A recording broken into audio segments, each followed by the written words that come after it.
A very good morning, everyone. Shahrukh, Piyush, Harsh, Vishnu. Am I audible and visible? Okay. So let's get started.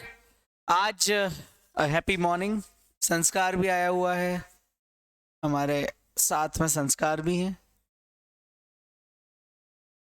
चलिए, आज से हमारा एक नया chapter.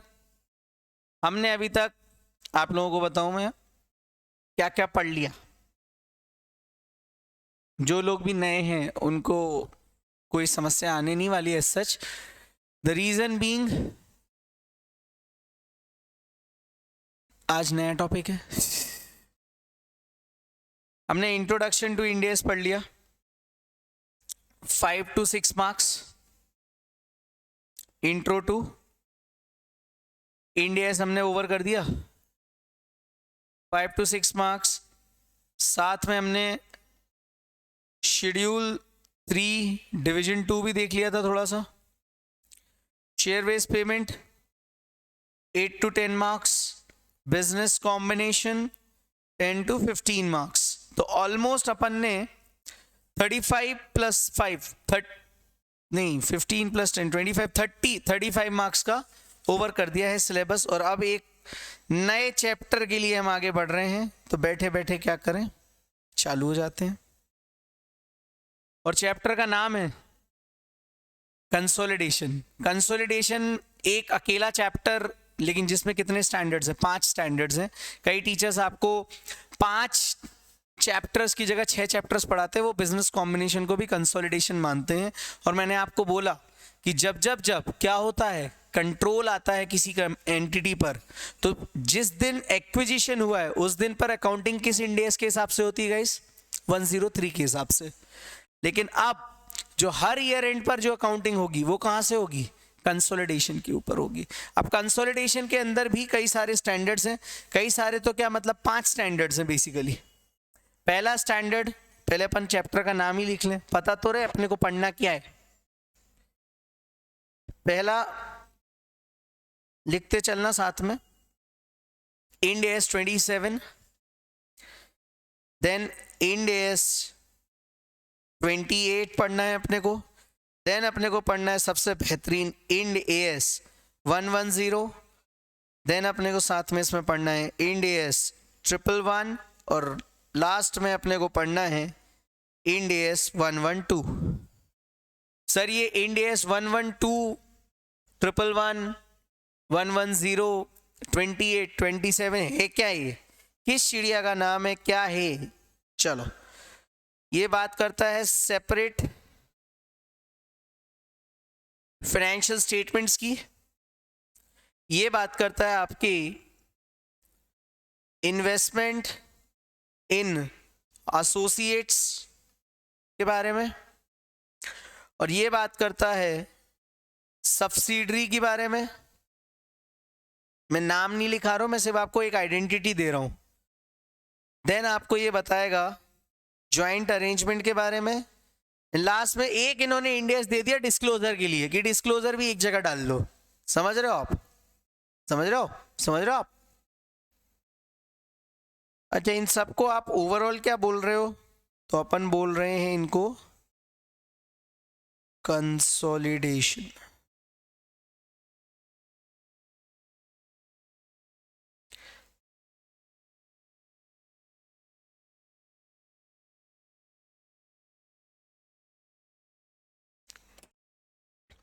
Date of acquisition हमने समझा था पिछले चैप्टर में कि एक एंटिटी, एक सेकंड ना बेटा, ऑडियो वीडियो क्लियर है ना?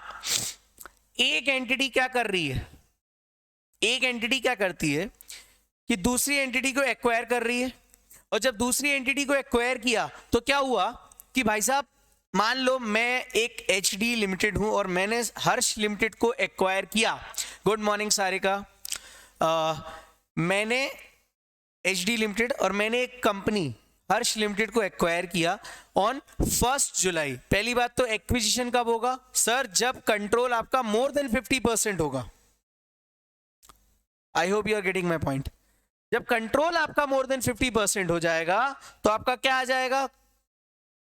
कंट्रोल आ गया, आपने डेट ऑफ एक्विजिशन पे कर लिया। अब मान लो वो डेट थी 1 जुलाई, तो 1 जुलाई को जो बुक्स ऑफ अकाउंट्स में इफेक्ट आएगा वो आपको यहाँ कंसोलिडेशन में नहीं बताया जाता, वो कहाँ बताया जाता है 103 में। ये मैंने आपको पिछले चैप्टर में भी बताया था, अभी भी डिस्कस कर दे रहा हूं। और इसके अलावा सेकंड जो कंसोलिडेटेड फाइनेंशियल स्टेटमेंट बनेंगे, याद है मैंने बेसिक्स में बोला था आपसे कि जब भी कभी भी कंसोलिडेशन होगा तो ग्रुप का भी एक कंसोलिडेटेड फाइनेंशियल स्टेटमेंट बनेगा। और वो कब बनता है? हमेशा कंसोलिडेटेड फाइनेंशियल स्टेटमेंट्स बनते हैं 31 मार्च। 31 मार्च को जब कंसोलिडेटेड फाइनेंशियल स्टेटमेंट बनेगा तो वहां पर ये इंड एस हमें फॉलो करने पड़ेंगे। मात्र 5 इंड एस है, छोटा सा चैप्टर है, एग्जाम में हमेशा कंपलसरी पार्ट में ज्यादातर देखा गया है। और इसके वर्किंग नोट्स बहुत सारे हैं, 4-4, 5-5 नंबर में, वो भी एग्जाम में आ जाते हैं। अभी रिसेंटली नवंबर 23 में आया था कंपलसरी क्वेश्चन, और देख के लोगों के दिमाग खराब हो गए थे, कारण क्योंकि एएस के क्वेश्चन को इंड एस में कन्वर्ट कर दिया। लेकिन हमें उससे डरने की कोई जरूरत नहीं, क्योंकि हम सारे एस्पेक्ट्स कवर करेंगे, not only module but also from the bare of Ind AS. ये चैप्टर इसलिए one of the important chapters है, क्यों? क्योंकि एक तो ये प्रैक्टिकल है, प्लस इसमें लॉजिक अगर आपका क्लियर है तो आपको मतलब आपका क्वेश्चन बिल्कुल एक्यूरेट सही होगा, कहीं गलत होगा ही नहीं। Okay, so can I start further? इतना एक्सप्लेनेशन आप लोगों को क्लियर है कि भाई कंसोलिडेशन कब होगा? तो आप मुझे एक बात बताओ, ऑनलाइन में सब लोग रिप्लाई करेंगे कंसोलिडेशन कब होगा, और ऑफलाइन में बताओ कंसोलिडेशन कब होगा। सर 31 मार्च एवरी ईयर। अच्छा मुझे बताओ, जिस दिन एक्विजिशन हुआ है उस दिन क्या कंसोलिडेशन लगेगा? नहीं सर, उस दिन 103 की अकाउंटिंग होगी। 103 क्या बोलता था? बिजनेस कॉम्बिनेशन के बारे में। और 31 मार्च को अपन क्या बोलते हैं इंड एस की लैंग्वेज में? Reporting date. ओके, नाउ चलो अब सबसे पहले अपन इसमें हैशटैग नंबर 1, हम अब हर चैप्टर में अपने कंसेप्ट्स बनाते हैं और हैशटैग्स के अकॉर्डिंग चलते हैं। तो हैशटैग नंबर 1 इंट्रोडक्शन। अच्छा सर आप क्या एक चीज और मैं बता दूं, कई टीचर्स ना कंसोलिडेशन इतना टफ बना देंगे आपके लिए कि वो क्या करेंगे ना, सेपरेट फाइनेंशियल्स को अलग पढ़ाएंगे, एसोसिएट्स को अलग, सब्सिडी मतलब सभी इंड एस को मिक्स करके कोई नहीं पढ़ाता। मैं आपको सारे मिक्स करके पढ़ाऊंगा, सो दैट आपकी एग्जाम में अगर आपको क्वेश्चन दिख गया तो आप, एक होता है सीए फाइनल का वो स्टूडेंट जो कंसोलिडेशन इग्नोर करता है, लेकिन आप उन स्टूडेंट्स में से होगे जो कंसोलिडेशन देखते ही से अरे यार अच्छा हुआ पेपर में आ गया। Got it? तो अपने को ये कंसेप्चुअल क्लैरिटी रखनी है। तो चलो introduction to consolidated financial statement, मैं इसको सीएफएस लिखूंगा, ठीक है।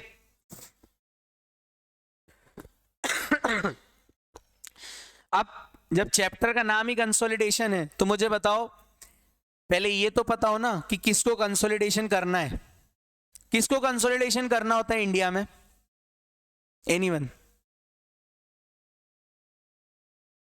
किसको? Sole proprietor, partnership, NGO, NPO, entity. Entity में भी कौन सी? ऑनलाइन में शाहरुख, विष्णु। सर कंपनी को करना पड़ेगा, कंपनी कौन सी? रजिस्टर्ड अंडर कंपनीज एक्ट 2013 और any other previous law as defined under section 2 clause 67, right. तो आप लोगों को बिल्कुल एक चीज तो क्लियर है कि सर ये सिर्फ कंपनीज की बारे में बात हो रही है। ये अगर नहीं भी क्लियर है अगर तो फिर मतलब अपने को सोचना पड़ेगा कि क्या है। नाउ इसमें अपन देखेंगे सबसे पहले हेडिंग डालना companies for consolidated financial statement. किनको कंसोलिडेटेड फाइनेंशियल स्टेटमेंट बनाना है? तो 3 तरह की कंपनी है। ये चार्ट पहले समझ लेना फिर लिखना।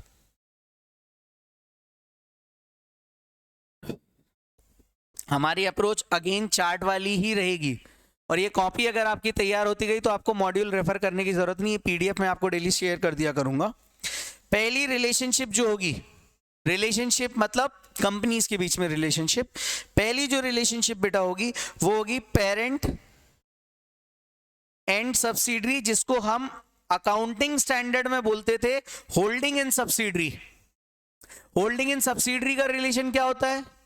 सब्सिडरी कब कोई कंपनी बनती है अपनी?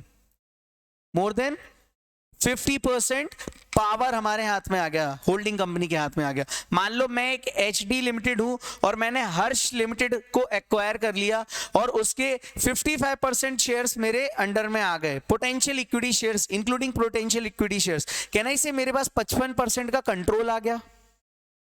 कंट्रोल आ गया तो अब हर्ष लिमिटेड मेरे लिए क्या हो गई? सब्सिडरी हो गई सर, और मैं क्या हो गया? उसका पेरेंट हो गया। एज पर इंडिया पेरेंट बोलते हैं, होल्डिंग नहीं बोलते।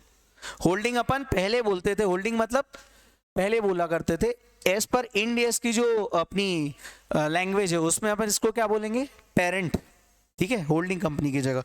तो अपने को क्या लिखना है? एक तो पेरेंट एंड सब्सिडरी की रिलेशन होगी बेटा इसमें। दूसरी, इसको बना भी सकते हो साथ में, दूसरी आएगी इन्वेस्टर एंड एसोसिएट। सर ये इन्वेस्टर और एसोसिएट कौन होता है? एनीवन? देखो ज्यादा से ज्यादा आप लोग गलत ही होगे और हम यहां सीखने बैठे हैं। एसोसिएट कंपनी 20% से कम होती है। हाँ सर, पहले पेरेंट और सब्सिडरी का एक्सप्लेनेशन भी साथ में लिख लेते हैं अपन। पेरेंट सब्सिडरी मतलब, एक second, A holds more than 50% of equity shares and has control over B Limited,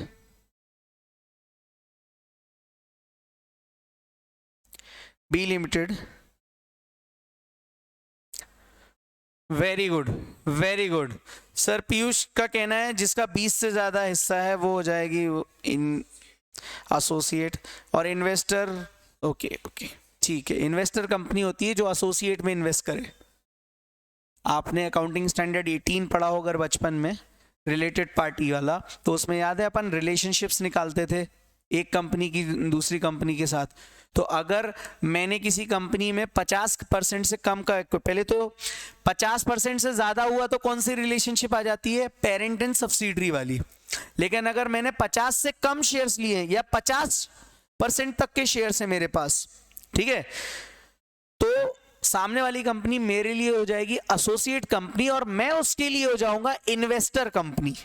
I hope you are getting my point. Okay, very good यार Vishnu, Piyush.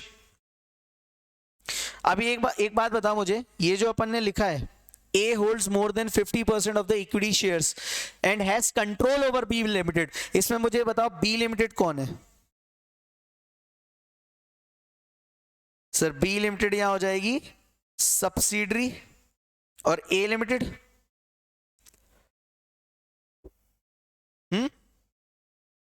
Sir A Limited हो जाएगी हमारी parent.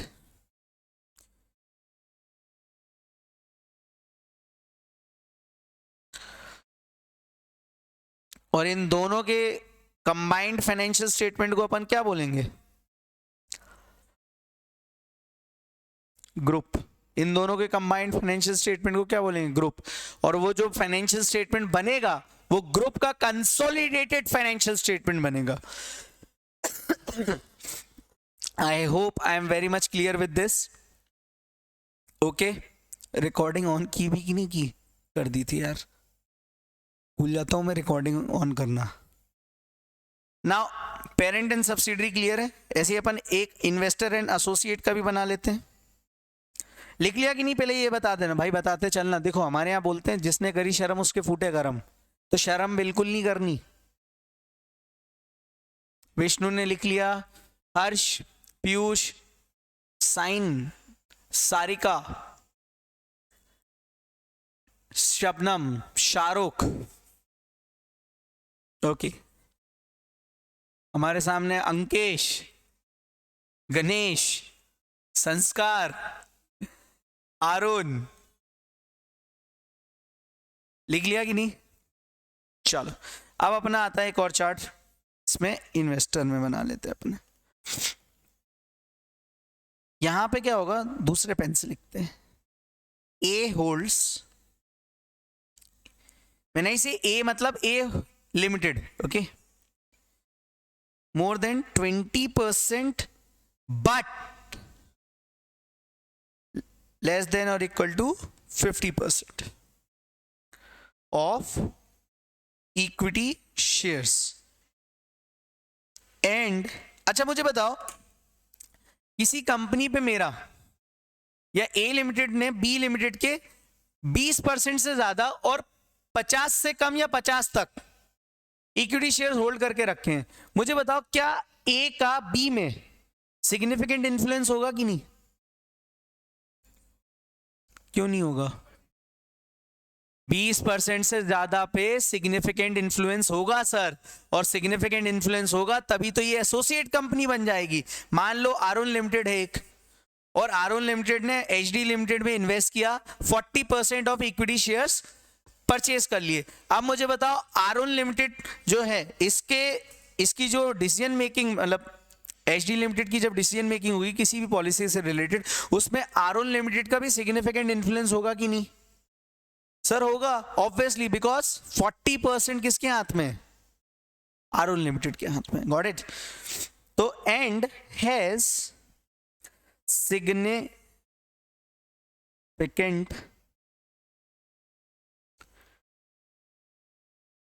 influence over B limited।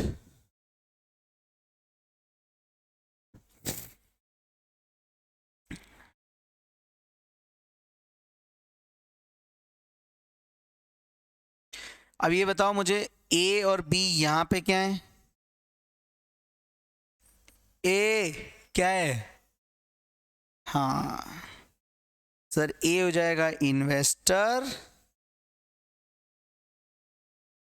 और B क्या हो जाएगा? Associate.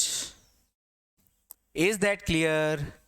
अच्छा, इनका भी अगर फाइनेंशियल बना, पहली बात तो ये दोनों मिलके क्या हो जाएंगे सर? ये दोनों भी ग्रुप कहलाएंगे।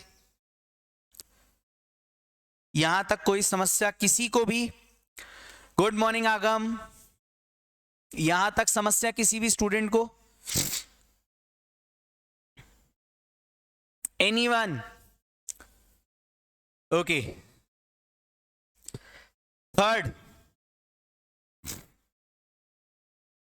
थर्ड टाइप का जो एक रिलेशन होगा वो होगा बेटा जॉइंट अरेंजमेंट। ये क्या होता है? एनीवन? जॉइंट अरेंजमेंट क्या होता है? हमने कुछ भी ज्यादा नहीं पढ़ा, देखो अभी मैंने सिर्फ चैप्टर का एक ओवरव्यू दिया कि क्या है चैप्टर 5 इंडिया से, छोटा सा चैप्टर है, मात्र 15 से 20 नंबर का आएगा अगर एग्जाम में आएगा। कभी कभार मिनिमम मतलब हर अटेम्प्ट में आता है ये चैप्टर, 5 से 10 मार्क्स का तो आएगा ही, और कई बार 25 तक भी गया है, क्योंकि एक क्वेश्चन अगर इसका बैलेंस शीट का फुल फ्लेज्ड आ गया तो बेटा ये मान के चलना वो 15 नंबर का तो मिनिमम आएगा, और मोस्ट ऑफ द टाइम ये कंपलसरी क्वेश्चन आता है, ये फेवरेट है। और हाँ, ये दोनों भी साथ में आ जाते हैं। वो पता कैसे पूछते हैं? वो पूछते हैं कि देखो एक्विजिशन की डेट की भी अकाउंटिंग बता दो, तो आपको 103 लगाना पड़ जाएगा, और 31 मार्च का पूछ लिया रिपोर्टिंग डेट का, तो रिपोर्टिंग डेट के हिसाब से अगर उसने पूछा तो फिर आपको क्या लगाना पड़ जाएगा? कंसोलिडेशन। ठीक है, और कंसोलिडेशन में भी ये देखना पड़ेगा कि एसोसिएट है या जॉइंट अरेंजमेंट है या फिर सब्सिडरी है। ज्वाइंट अरेंजमेंट के बारे में बोला हर्ष ने सर, ज्वाइंट वेंचर है। विष्णु बोल रहा है कि दोनों लोग साथ में कंट्रोल करते हैं किसी तीसरे को, और अंकेश कनौजिया लाइव ज्वाइन हो चुके हैं, और पीयूष कुमार बोल रहे हैं 2 लोग मिलके एक स्पेसिफिक काम के लिए साथ आते हैं। 3 आंसर मुझे मिले, और तुम्हारा?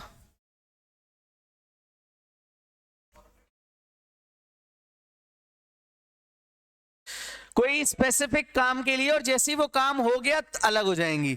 यस और नो?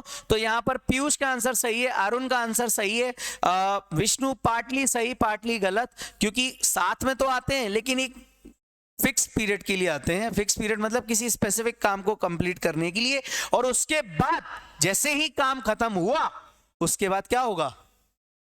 अलग अलग, तू अपने रास्ते मैं अपने रास्ते, सिंपल। चल, तो ज्वाइंट अरेंजमेंट के बारे में लिखते हैं अपन थोड़ा सा। क्या है, देखो माहौल बनता रहना चाहिए और जोश में पढ़ना। हम सुबह सुबह बैठे, इतनी गुलाबी सी ठंड है, और इस ठंड में कंसोलिडेशन पढ़ने का मजा ही कुछ और है ना, क्योंकि मे का अटेम्प्ट पास में है। A limited and B limited jointly carry on business। तो ये दोनों मिलके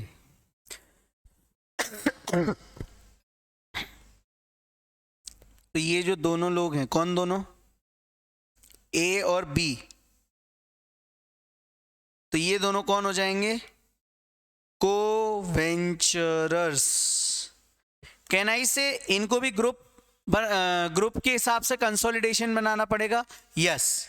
अब मैं आपको एक बात और बता दूं कि अगर ये पेरेंट और सब्सिडरी है, रिलेशन यहां पर कौन सी है? पेरेंट एंड सब्सिडरी वाली रिलेशन है, तो आपको इंड एस 110 लगेगा। कौन सा इंड एस लगेगा? हाँ सर, क्यों लगेगा? क्योंकि सब्सिडरी से रिलेटेड जो भी ट्रांजैक्शन और अकाउंटिंग के बारे में बताया गया वो कहां बताया गया है? End S 110। सर ये ज्वाइंट अरेंजमेंट अगर है तो कौन सा इंड एस? 111। और अगर ये इन्वेस्टमेंट इन एसोसिएट है तो ये कहां पर जाएगा? End AS 28। तो मेजरली अगर मैं आपको बात करूं, मेजरली मैं आपको एक बात करूं कि भाई अगर एसोसिएट और इन्वेस्टर की बात है तो आपको 28 करना पड़ेगा। 28 के अकॉर्डिंग कंसोलिडेशन फाइनेंशियल स्टेटमेंट्स बनाने पड़ेंगे। सब्सिडरी है अगर आपकी तो आपको 110 के हिसाब से बनानी पड़ेगी, और अगर ज्वाइंट अरेंजमेंट है आपका तो आपको किसके हिसाब से बनाना पड़ेगा? 111 के हिसाब से। तो मेजरली इस चैप्टर में हमारा फोकस किन चीजों पे होगा? 3 चीजों पर। कौन सी? 28, 110 और 111। अब मैं आपको एक बात बताऊं, सबसे पहले आपको सबसे इंपॉर्टेंटली समझना किसको है? 110 को। अगर आप सब्सिडरी वाला समझ गए तो एसोसिएट और ज्वाइंट अरेंजमेंट्स करना कोई बहुत बड़ी दिक्कत नहीं है। मुझे एक बात बताइएगा, ऑनलाइन में एक स्टूडेंट मेरे से पूछ रहा है कि सर आवाज थोड़ा ऊपर नीचे हो रही है, क्या ऑनलाइन के बाकी स्टूडेंट्स को आवाज मेरी प्रॉपर आ रही है या नहीं आ रही है? Just let me know. Ankesh, Ambika, Shabnam, Sarika, Shahrukh,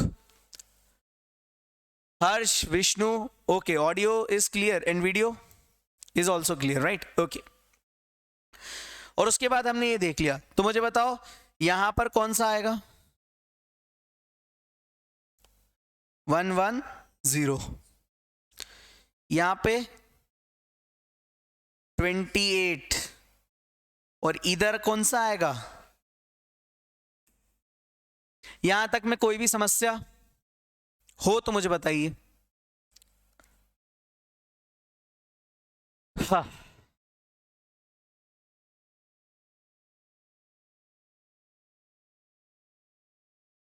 Sunday को अपना बिजनेस कॉम्बिनेशन का रिवीजन है बेटा। जो लोग कल नहीं थे लास्ट में, उनको मैं बता दूं, संडे को बिजनेस कॉम्बिनेशन का रिवीजन रहेगा अपना। ओके, चलो अब हैशटैग नंबर 2 पर आते हैं।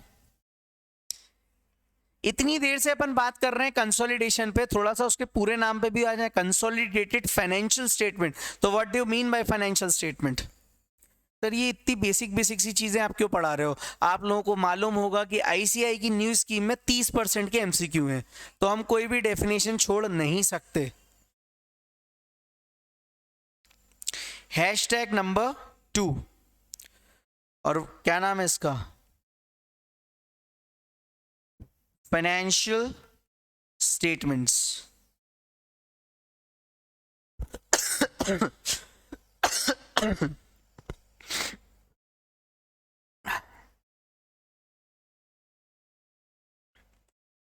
एक तो होता है भाई साहब फाइनेंशियल स्टेटमेंट के बारे में, आप समझो फाइनेंशियल स्टेटमेंट कहां डिफाइंड है, section 2 clause 40 companies act. Sir companies act में क्या बोला जाता है कि बैलेंस शीट, P&L,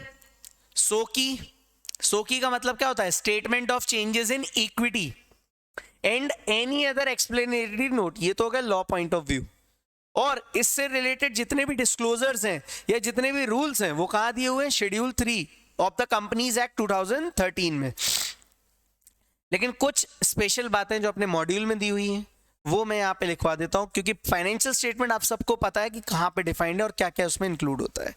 चलिए तो फाइनेंशियल स्टेटमेंट के बारे में अपन लिखते चलते हैं। थोड़ा सा देखो, कोई भी इंडेक्स चालू होगा थ्योरी तो रहेगी, मजा प्रैक्टिकल में, मैंने आपको बोला FR एक सेमी प्रैक्टिकल पेपर है।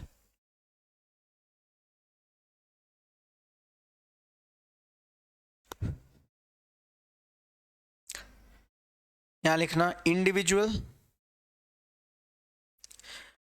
Financial statement 2 point of view से बनेंगे। अब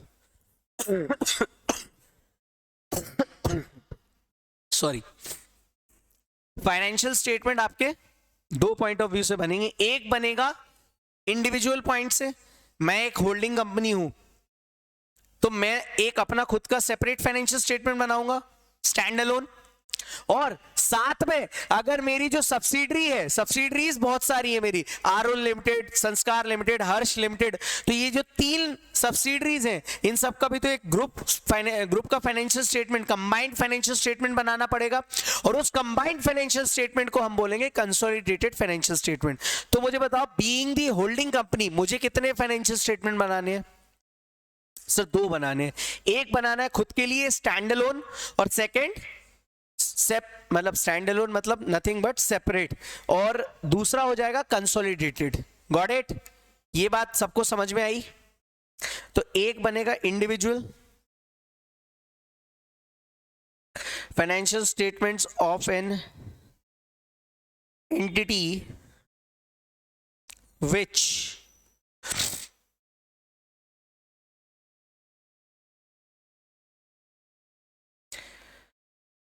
does not have joint venture, subsidiary, associate, which have joint venture, subsidiary, associate। देखो आप लोगों ने याद है मैंने कई बार आपको, अच्छा लिख लो पहले। आज क्लास बहुत अच्छी लग रही मुझे क्योंकि अंकेश कनौजिया जी आए हैं। अंकेश भाई आपको आवाज आ रही है कि नहीं?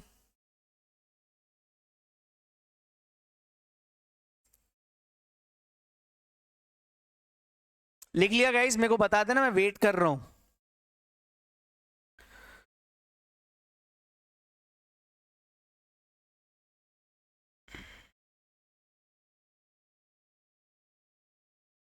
डन?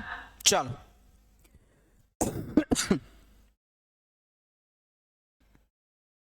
कॉफी चाहिए। हेलो, हाँ मैंने आप लोगों को एक नाम बोला, कई बार आप लोग कंफ्यूज होते हो कि नहीं?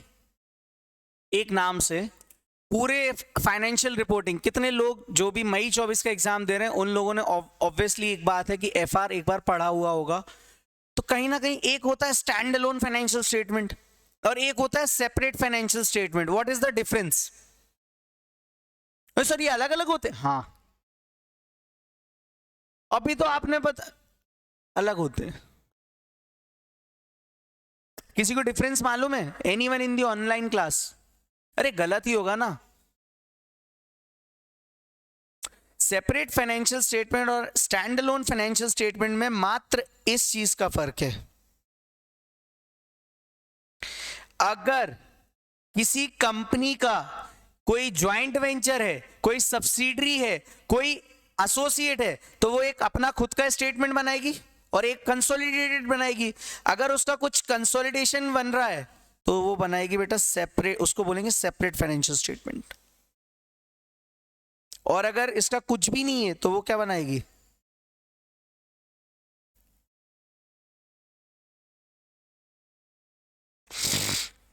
ये डिफरेंस है कि मतलब कोई एंटिटी जिसका घर परिवार में कोई नहीं है, वो सिंगल है, तो सिंगल के लिए स्टैंड अलोन फाइनेंशियल स्टेटमेंट। और अगर उसकी ज्वाइंट वेंचर है या सब्सिडरी है या एसोसिएट है तो वो जो खुद का इंडिविजुअल बेसिस पे जो फाइनेंशियल स्टेटमेंट बनाएगा उसको अपन बोलते हैं सेपरेट फाइनेंशियल स्टेटमेंट। और सेपरेट फाइनेंशियल स्टेटमेंट के बारे में अकाउंटिंग कहां दी है, इंड AS 27 में।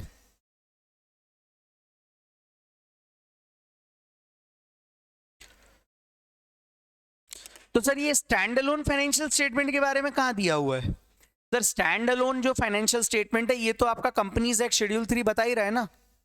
सिर्फ कंसोलिडेशन के लिए 5 इंड AS दिए हुए हैं और 112 क्या है, डिस्क्लोजर।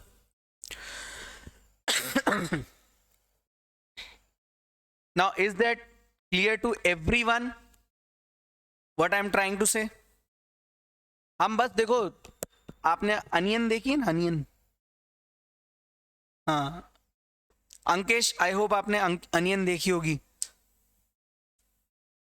प्याज के वो होती है ना, प्याज की परत को अपन छीलते छीलते वैसे कंसोलिडेशन खत्म करेंगे। जिन लोगों ने मेरे से कंसोलिडेशन से पहले बिजनेस कॉम्बिनेशन पढ़ा है उनको पता है मैं थोड़ा सा कंसेप्ट पे ज़्यादा फोकस करूंगा रादर देन डायरेक्टली क्वेश्चंस पे आने की। मेरा पूरा फोकस क्वेश्चन बैंक पे ना होके कंसेप्ट बिल्ड करने पे रहेगा। चलो ये क्लियर है। Secondly, financial statement which gives us information about any entity along with its joint venture subsidiary associates, जिसको अपन प्यार से बोलते हैं ग्रुप कंपनी।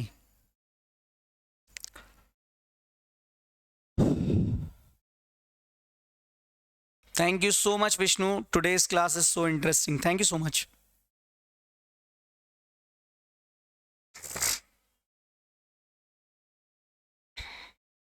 मुझे बताओ ये क्या है, सेकंड वाला क्या है? एक तो बनेगा इंडिविजुअल पॉइंट से और दूसरा ऐसा फाइनेंशियल स्टेटमेंट जो आपकी सब्सिडरी के बारे में भी बता दे, आपकी कोई एसोसिएट है वो भी बता दे, या फिर आपकी कोई जॉइंट वेंचर है या को वेंचरर है उसकी रिलेशनशिप को दर्शा दे। उसको अपन क्या प्यार से बोलते हैं, group company.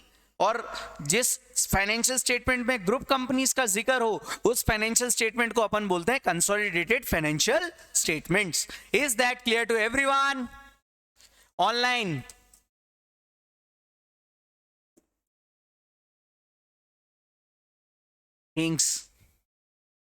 Thanks for bringing me a coffee.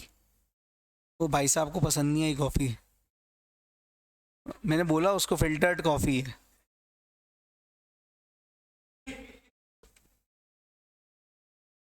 यार इधर आओ, ये अभी भी क्रोमा का ना पर्दा हिल रहा है, देखो इधर से ये पूरा वायर और वो कुछ भी नहीं दिख रहा है, उसको सही करो और मैं पढ़ा रहा हूँ, ठीक है। नाउ ये कौन से स्टेटमेंट हो जाएंगे? फाइनेंशियल ग्रुप कंपनीज के अबाउट। अब इंफॉर्मेशन काय के लिए देंगे ये भी तो समझ लो। कंसोलिडेटेड फाइनेंशियल स्टेटमेंट जो होता है वो किस बारे में इंफॉर्मेशन देता है? नाउ कंसोलिडेटेड फाइनेंशियल स्टेटमेंट किस बारे में इंफॉर्मेशन देगा आपकी? भाई आपने इंडिविजुअल बनाया अगर कोई फाइनेंशियल स्टेटमेंट भाई तो कोई दिक्कत नहीं, लेकिन अगर आपने जब कंसोलिडेटेड फाइनेंशियल स्टेटमेंट बनाया तो वो तो पूरे ग्रुप के बारे में कहीं ना कहीं कुछ बता रहा होगा ना, कि कितने ट्रांजैक्शन आपने आपस में करे। आपने आपस में किसी को लोन वोन तो नहीं दिया है, और अगर लोन दिया है तो क्या कंपनीज एक्ट की लिमिट्स के हिसाब से दिया है कि नहीं? कंपनीज एक्ट में आपका डायरेक्टर्स वाला टॉपिक है, वहां पे लोन्स वगैरह पे काफी चीजें डिस्कस्ड हैं। लोन बोर्ड ऑफ डायरेक्टर को दिया, सब्सिडरी से लोन कितना ले सकते हो आप, ये सारी चीजें वहां पे कौन सा फाइनेंशियल स्टेटमेंट दर्शाएगा? आपके कंसोलिडेटेड फाइनेंशियल स्टेटमेंट दर्शाएगा। देखो सेपरेट फाइनेंशियल स्टेटमेंट क्या होगा कि वो तो सिर्फ खुद के बारे में बताएगा, लेकिन कभी आपका ग्रुप फाइनेंशियल, अरे यार सिंपल सी बात बोलूं कि मैं मान लो एग्जांपल के लिए ले रहा हूं, कोई बुरा मत मानना, अंकेश के बारे में अगर मैं अंकेश से पूछूं तो अंकेश तो बोलेगा ही ना कि वो अच्छा आदमी है, लेकिन वहीं उसके पापा मम्मी से पूछ लिया, अब ये ग्रुप पूरा बता रहा है, उसके फ्रेंड सर्कल से पूछ लिया, फिर वो बताएगा कि अंकेश 9 बजे की पिक्चर में 12 बजे पहुंचता है, अंकेश कितना कंसिस्टेंट है, अंकेश की अकाउंटिंग पॉलिसीज क्या है ना? तो ऐसे ही एक कंपनी के बारे में पूरा ग्रुप बताता है एक्चुअल पिक्चर कि वो है कैसा, राइट? आई होप ये मेरा थोड़ा सा एक फनी एग्जांपल लिया, बट आपकी क्लैरिटी आ गई होगी आपको इस बारे में। Ankesh is so laughing nicely. चलो तो अबाउट पहला पॉइंट लिख लो।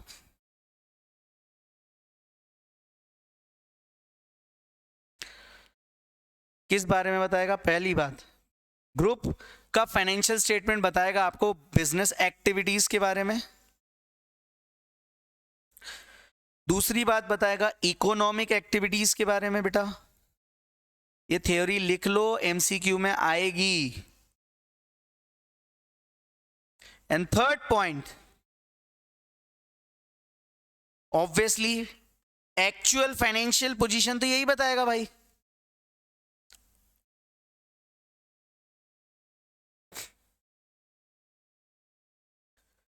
फोर्थ,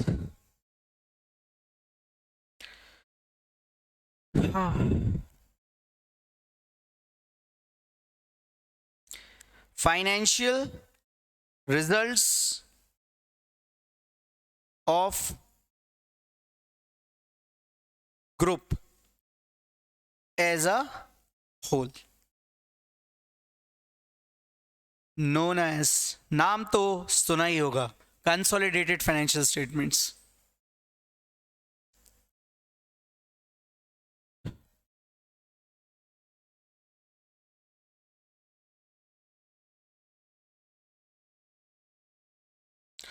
और इसके लिए कितने इंडेक्स दिए?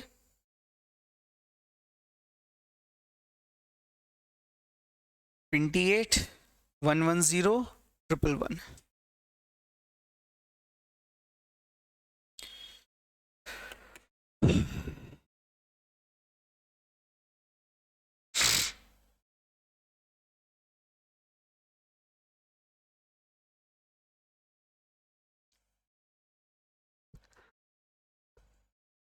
लिख लो तो मेरे को बता देना ये चीज।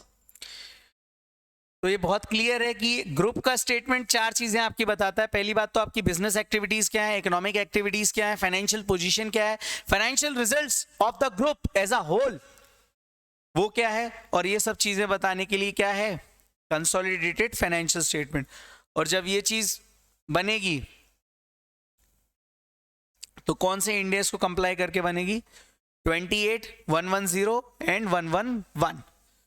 चलिए इतना क्लियर, आगे बढ़े।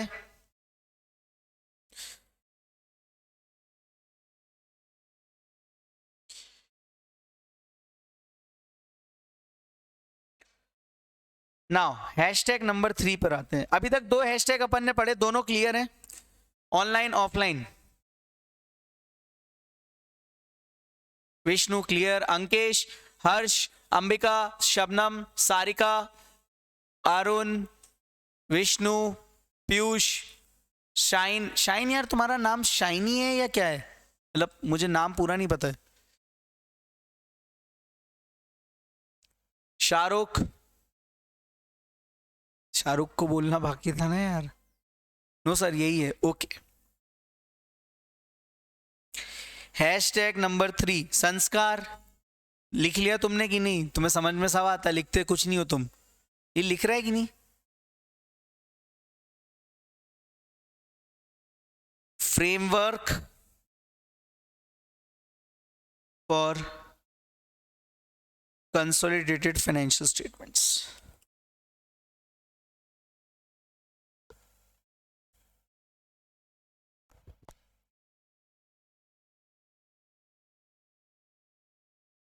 फ्रेमवर्क का मतलब पता क्या होता है? कितने मेथड्स हैं? Methods of applying consolidated financial statements. Methods of applying consolidated financial statement में आप ये मान के चलो कि 3 रिलेशनशिप है।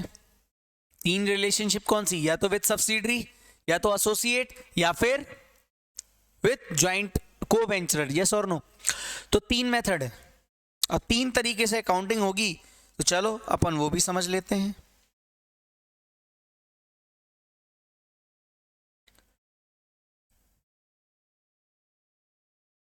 इतना चार्ट कौन बनवाता है? मैं बनवाता हूं।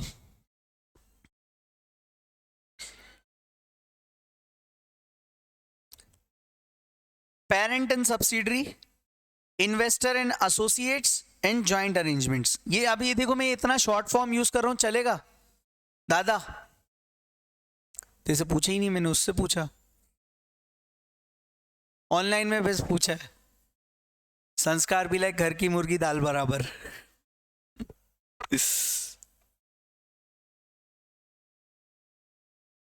अंकेश आप नोट्स बना रहे हैं कि नहीं? ऐसा प्रश्न संस्कार का है। टेलीग्राम ग्रुप पर फोटो डाल दीजिएगा। अगर पेरेंट एंड सब्सिडरी है तो अपने को कौन सा मेथड? जोक सपाट, अब अपने को कॉन्सेप्ट पे आना है। फॉलो फुल, अभी सिर्फ नाम लिखा रहा हूं, बता नहीं रहा हूं कैसे होता है। क्वेश्चंस करेंगे समझ में आएगा। अभी सिर्फ अपने को ये लिखने के लिए, ताकि आपके नोट्स बहुत प्यारे बने और जब आप रिवीजन करने बैठो तो आपको किसी मैराथन, यूट्यूब, महामैराथन, रामबाण, ब्रह्मास्त्र किसी का जरूरत नहीं पड़ना चाहिए। समझ रहे हो आप? लास्ट डे पे मैं ये मानता हूं कि आपकी हेल्प आप ही कर सकते हो एग्जाम के 2 से 3 दिन पहले, 4 दिन पहले। क्यों? क्योंकि आपको खुद पढ़ना है और खुद ही पेपर देना है। लास्ट डे पे अगर कोई मैराथन देख रहे हो आप, इसका मतलब टीचर ने तो रिवाइज करा दिया, आप कब रिवाइज करने वाले हो उसको? तो मैं लास्ट डे पे मैराथन और रिवीजन के अगेंस्ट रहता हूं। लास्ट डे पे अपने को खुद से सेल्फ स्टडी करनी चाहिए, rather than referring to the YouTube videos और something like that. Okay, follow full Ind AS as per full consolidation method as per Ind AS 110। ये मेथड का नाम है। ये जो मैंने ग्रीन हाईलाइट किया है ना, ये मेथड का नाम है। ये कब लगेगी? जब सब्सिडरी के साथ हमारा कोई फाइनेंशियल स्टेटमेंट बन रहा है।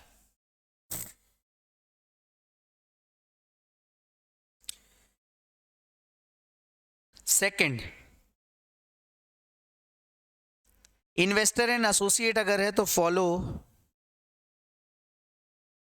Equity method.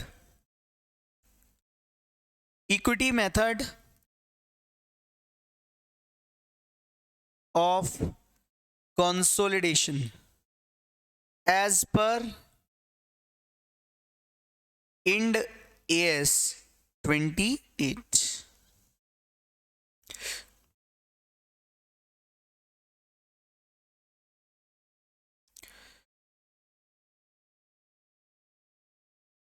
कौन सा मेथड लगाना है? Equity method. मैं सब बताऊंगा जब आपके क्वेश्चंस आएंगे कैसे क्या करना है। अभी से मन में एक रख लेना कि हाँ 2-3 मेथड है। लास्टली, अरे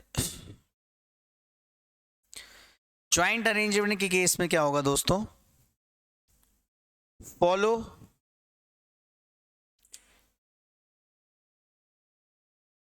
partial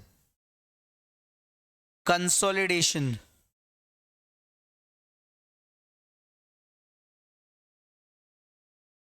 as per Ind AS 111 और ये आ जाएगा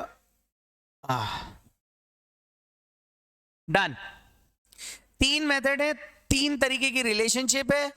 दिख रहा है कि नहीं?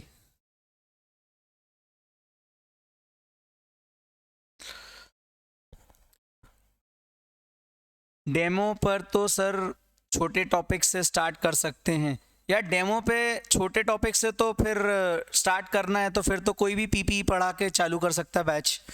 Consolidation, business combination, financial instruments, share based payment, ये पढ़ाओ ना जिनका वेटेज 50 नंबर है। मतलब मेरा ये मानना है दोस्त, इसलिए मैं डे 1 पे ही कंसोलिडेशन आपको मिला है, इस वजह से, नथिंग एल्स। हाँ, मैं ये नहीं बोल रहा हूँ कि मैं सबसे बेस्ट हूँ, मैं तो सबसे वर्स्ट हूँ। मेरा ये मानना होता है कि इंडेस जो लोग बोलते हैं रूल्स के बेसिस पे, नहीं, इंडेस में लॉजिक्स भी हैं, आपको लॉजिक्स देखना पड़ेगा। हाँ, और इवनिंग में मैं शेयर बेस्ड पेमेंट चालू करूँगा। इवनिंग में शेयर बेस्ड पेमेंट चालू करूँगा। जिन स्टूडेंट्स का शेयर बेस्ड पेमेंट छूट गया है वो इवनिंग में 4:30 to 6 PM ज्वाइन कर सकते हैं। एंड मॉर्निंग में तो कंसोलिडेशन चलेगा। जो लोग दोनों बैचेस ज्वाइन करेगा उनका साइमल्टेनियसली बहुत जल्दी एफआर खत्म होगा।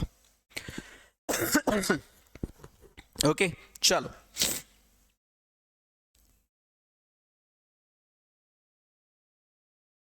शाहरुख समझ में आए यहां तक? विष्णु, सारिका, पीयूष, साइनी, हर्ष, अंकेश,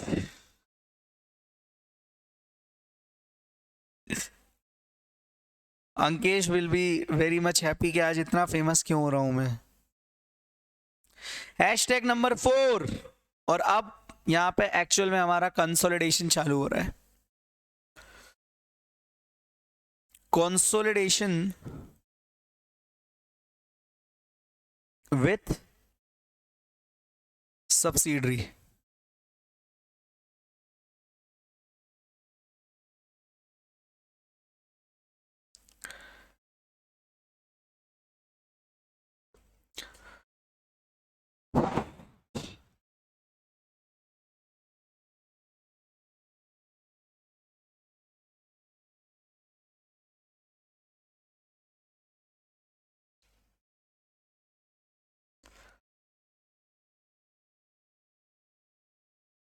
कौन सी मेथड लगेगी?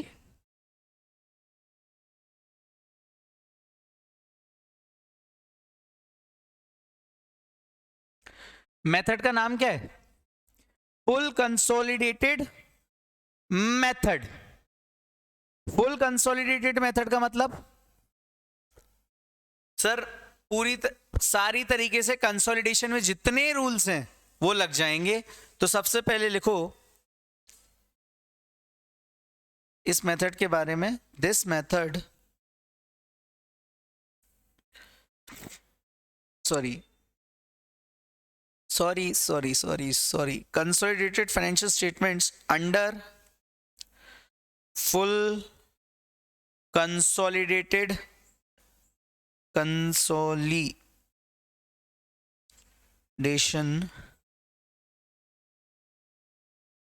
method should be prepared if equity holding is more than 50% plus control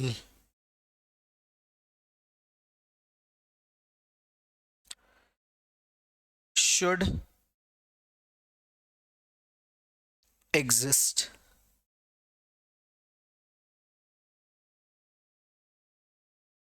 ये लाइन पढ़ो ध्यान से और लिखो इसको। कब लगेगा फुल कंसोलिडेशन मेथड? पहला क्या कहते हैं, ट्रिगर पॉइंट।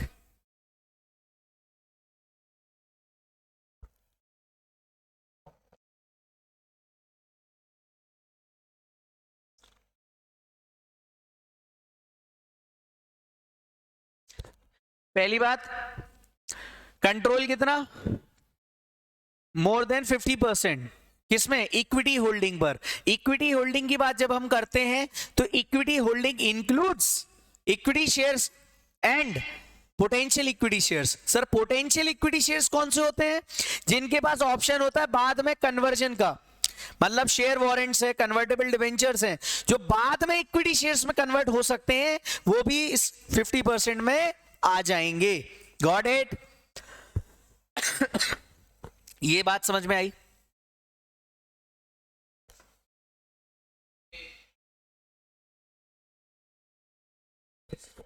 मतलब वो कंट्रोल भी होना चाहिए। तो वही तो, साथ में कंट्रोल की डेफिनेशन भी मीट होना चाहिए एज पर इंड AS। नहीं ऐसा तो होगा ही नहीं ना, प्लस कंट्रोल लिखा है ना। प्लस कंट्रोल मतलब कंट्रोल की जो डेफिनेशन है वो क्राइटेरिया मीट करना चाहिए। और कंट्रोल की डेफिनेशन में लिखा हुआ है कि it control not only includes equity shares but it also includes potential equity shares. Got it? तो यहां इसीलिए पोटेंशियल इक्विटी शेयर्स पे फोकस किया गया है। नाउ कंट्रोल के बारे में मैं आपको एक बात बता दूं, छोटी सी बात है। Includes, also includes potential equity shares. Is that clear to everyone?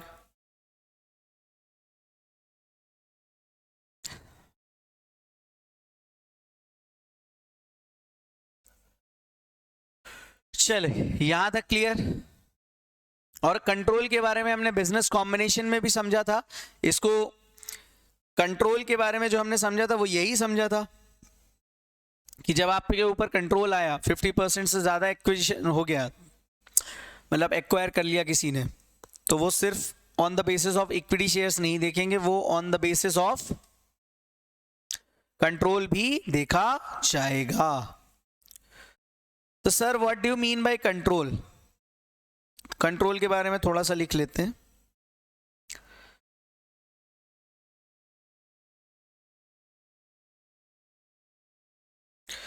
Control means power over investee. Investee कौन है? मान लो मैं हूं HD लिमिटेड, ये मेरी एक कंपनी है, ठीक है, और ये है अंकेश लिमिटेड प्राइवेट लिमिटेड। अब मैंने इसके 65% शेयर्स परचेज कर लिए। मेरे लिए ये मेरी कंपनी है, और ये कंपनी कौन सी हो जाएगी सर? ये हो जाएगी सब्सिडरी। यस और नो?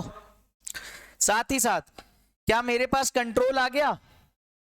सर कंट्रोल आ गया ना, क्योंकि 65% है, तो ये मेरे लिए क्या आ गया? ये 65% के कारण मेरे पास आ गया power over my investee company. Investee company कौन हो गई? ये मतलब अंकेश लिमिटेड पर मेरा पावर आ गया। याद, ये समझ में आया कि नहीं? पक्का? ओ पिंक कपड़ा,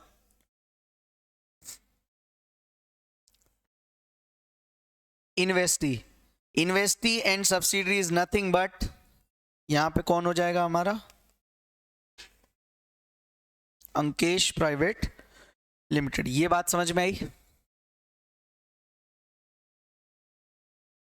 डिसीजन मेकिंग, कंट्रोल, कोई भी सिग्निफिकेंट डिसीजन लेना है, कोई भी इंपॉर्टेंट डिसीजन लेना है भाई, जब आप इन्वेस्टर कंपनी का डिसीजन ले मतलब कंसिडर करोगे, तो ये तो फिर होल्डिंग कंपनी है, पेरेंट कंपनी है भाई, समझे? यहां इसमें कोई किसी को कोई डाउट?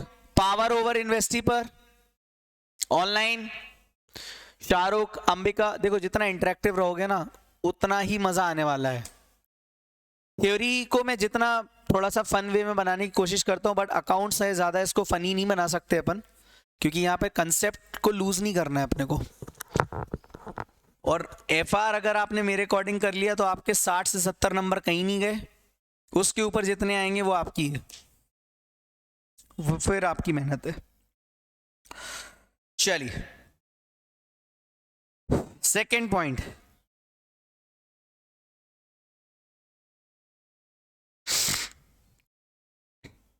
पावर ओवर इन्वेस्टी के अलावा exposure two variable returns.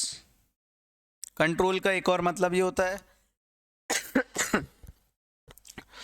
Exposure two variable returns. Exposure two variable returns का मतलब कि आपके पास जब डिसीजन मेकिंग आएगी तो आपके पास कई सारे ऑप्शंस आएंगे, नंबर ऑफ वेरिएबल ऑप्शंस आएंगे, और आप उसमें इन्वेस्ट करने के लिए सोचोगे, क्योंकि कंपनी का काम क्या है, जिन शेयर होल्डर्स ने पैसा लगाया आप पे, उसके पैसे को री इन्वेस्ट करो और ऐसा बिजनेस करो कि जो शेयर होल्डर्स का पैसा वो डबल हो, ट्रिपल हो, 4 टाइम्स हो, 5 टाइम्स होता रहे, राइट।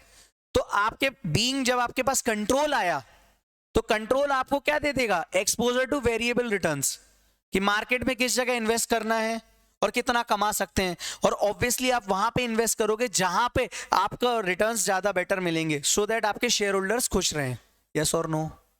तो कंट्रोल आपको कौन सा अधिकार दे देता है, exposure two variable returns. Yes और नो? पक्का? यहां तक तो कोई दिक्कत नहीं। लास्ट है इसमें, ये मैंने कंट्रोल की डेफिनेशन लिखा रहा हूं, मतलब कंट्रोल के अंदर मेन जो 3 पॉइंट है ना वो बता रहा हूं। संस्कार तुमको समझ में आ रहा है कि नहीं? वेरिएबल रिटर्न मतलब बहुत सारे रिटर्न्स के ऑप्शन मिलना। हाँ हाँ, अब मुझे एक बात बता, तेरे पास तेरा पोर्टफोलियो है 2 लाख रुपए का, ठीक है। अब तेरा जो 2 लाख रुपए का पोर्टफोलियो, कभी ना कभी ना तूने इन्वेस्ट करने के टाइम पे सोचा होगा ना कि मुझे कहाँ पे इन्वेस्ट करना है, तो that is nothing but the exposure two variable returns. Got it? क्यों? क्योंकि तेरे फंड पे तेरा कंट्रोल है, बट तू किसके लिए कर रहा है, खुद के लिए। यहाँ ग्रुप किस पे फोकस कर रहा होगा सर? ग्रुप का फोकस होगा, पहली बात, हमारी जो होल्डिंग है उसके शेयर होल्डर्स तो खुश रहे, साथ में जो सब्सिडरी चल रही है उसके भी शेयर होल्डर खुश रहे, और ऐसा कोई बिजनेस सेगमेंट भी होगा जो लॉस में होगा तो वो लॉस कंप्लीट हो जाए, कवर हो जाए, उस डिवीजन को बेचना ना पड़े। यस और नो? आई होप ये बहुत क्लियर है। थ्योरेटिकल एस्पेक्ट्स आपके, थियोरी को थियोरी की तरह पढ़ना कभी नहीं है अपने को, थियोरी को हमेशा प्रैक्टिकल अप्रोच से पढ़ेंगे ना, बहुत अच्छे से समझ में आएगा। ये मेरे गुरुजी कहते हैं,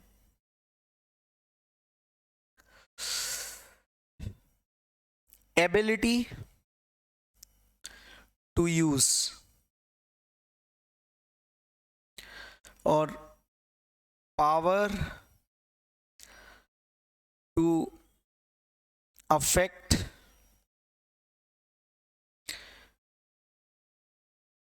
the amount of return from investee.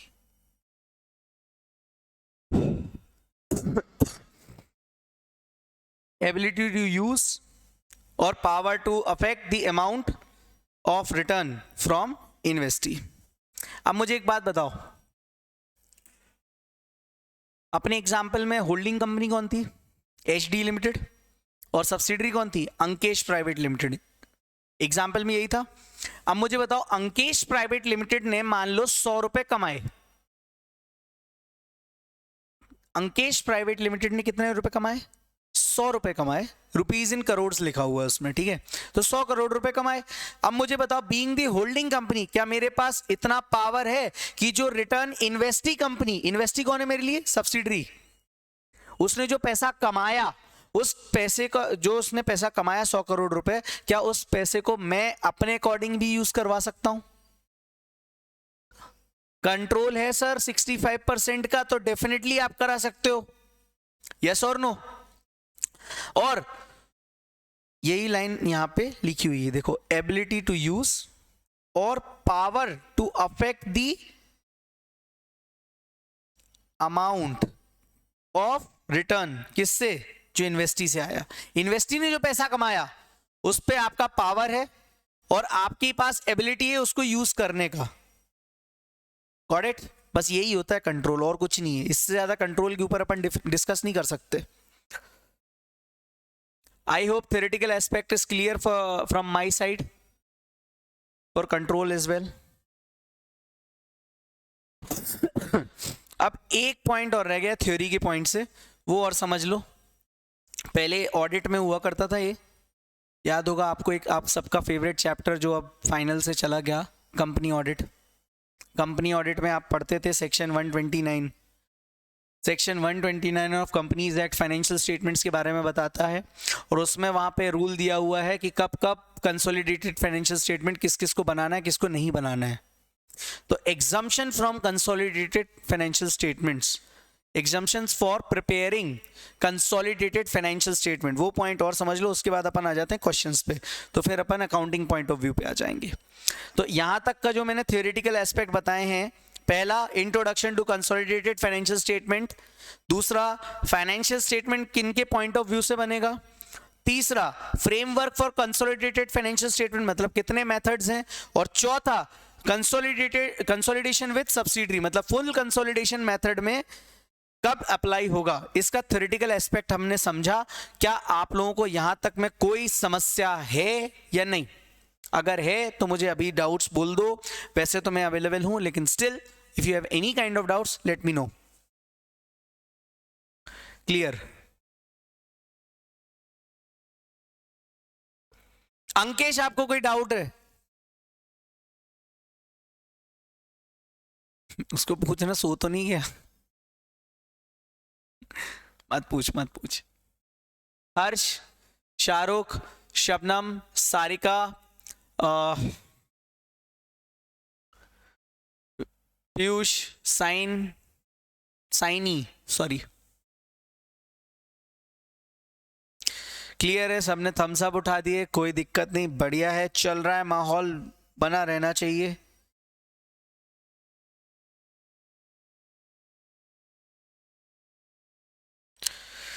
चलो, हैशटैग नंबर 5, नहीं, हैशटैग नंबर 5 ही लिखो। हाँ सही है ना। हैशटैग नंबर 5, एग्जम्पशन फ्रॉम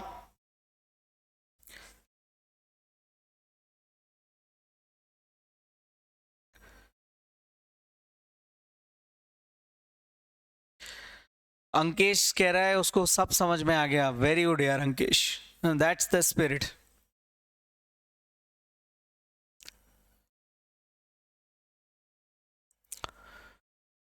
हाँ चलिए आगे बढ़े, आगे बढ़ते हैं और एग्जम्पशन के रूल समझ लेते हैं।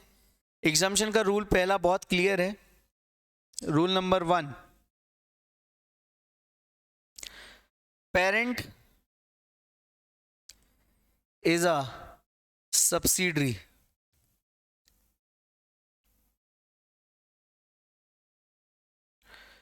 Parent is a subsidiary of another entity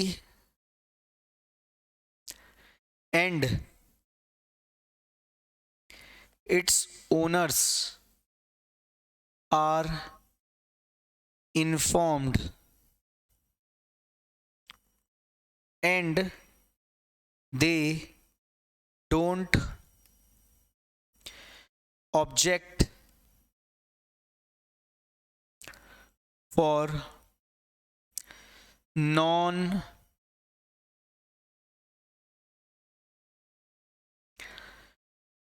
presentation of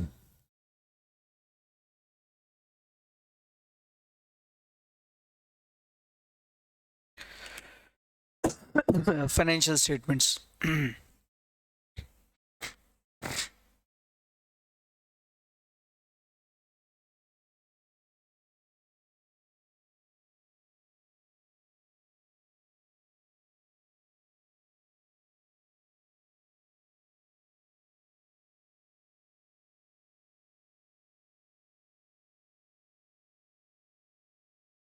ये कंडीशन कहां दी हुई है?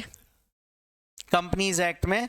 क्या बोलते हैं कि जो पेरेंट है, मतलब जो होल्डिंग कंपनी है, वो खुद एक की सब्सिडरी है, और वो जो सब्सिडरी है, मतलब जो पेरेंट है वो खुद किसी की सब्सिडरी है, और इसके जो ओनर्स हैं वो इन्फॉर्म्ड है, और वो ऑब्जेक्ट नहीं कर रहे हैं, मतलब ऑब्जेक्शन नहीं ले रहे हैं कि भाई आप नहीं बना रहे हो कंसोलिडेशन। फॉर एग्जांपल इसको थोड़ा सा और क्लियर करते हैं कि मान लो HD limited is parent of Harsh limited, ठीक है, और हर्ष लिमिटेड इज पेरेंट ऑफ संस्कार लिमिटेड। कैन आई से HD लिमिटेड इन दोनों का वो हो जाएगा पेरेंट? ये जो HD लिमिटेड है ये हर्ष का पेरेंट है, और हर्ष भी पेरेंट है किसका? संस्कार का। तो कैन आई से HD लिमिटेड संस्कार का भी तो पेरेंट हो गया। आप समझना ये जो कंडीशन क्या बोल रही है, एग्जम्पशन किसको है कंसोलिडेशन बनाने से? उन्होंने बोला then Harsh limited may be exempt from preparing consolidated financial statements। Clear है? आई बात समझ में? लेकिन ये कब होगा? देखो यहां पे वर्ड सुनो, आपने एक चैप्टर पढ़ा होगा CA इंटर में या फाइनल के ओल्ड सिलेबस में, मे बी लिखा है, शुड नहीं लिखा है। वो कब होगा? अगर यहां पे, मतलब मुझे बताओ एग्जम्पशन कब मिलेगी हर्ष लिमिटेड को? जब HD लिमिटेड ऑब्जेक्ट नहीं करेगा। अगर इसने ऑब्जेक्शन दे दिया, इसने ऑब्जेक्शन दे दिया मतलब इसके मेंबर्स ने यार, इसके शेयर होल्डर्स ने, अगर इसके शेयर होल्डर्स ने ऑब्जेक्शन दे दिया तो फिर तो इसको बनाना पड़ेगा, लेकिन अदरवाइज ये एग्जम्प्ट है। क्लियर है? Rule number 1 clear? Rule number 1 clear? Ankesh, Vishnu, Shahrukh, Shabnam, Sharika, Harshvardhan and Piyush.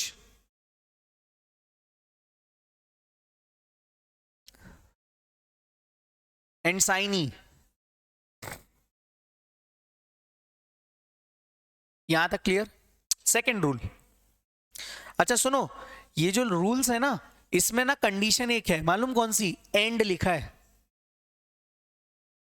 हाँ, मतलब ये रूल नंबर 1 क्लियर है।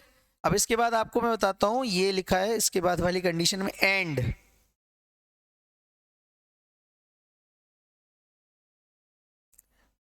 Condition number 2 that is the B। Securities of parent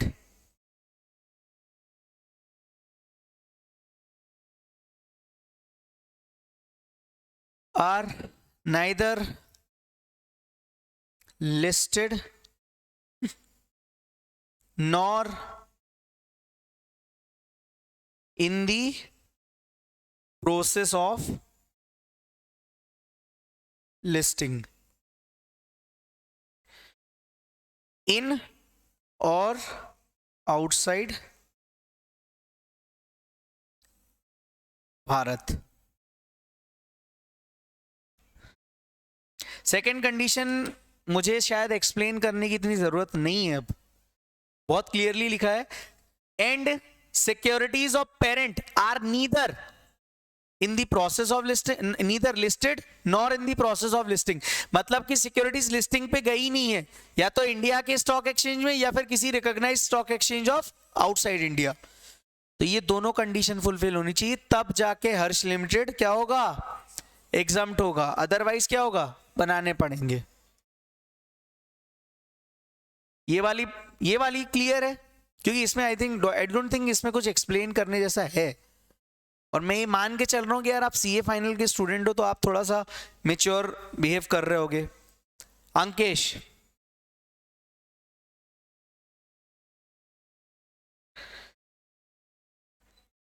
शाम को जॉब रहती है। अच्छा, कंडीशन नंबर ये अगेन क्या लिखा है, एंड। हर कंडीशन, अरे तो कंडीशन तो 4 है भैया। Condition number B, sorry B तो हो गई, सी है ना ये।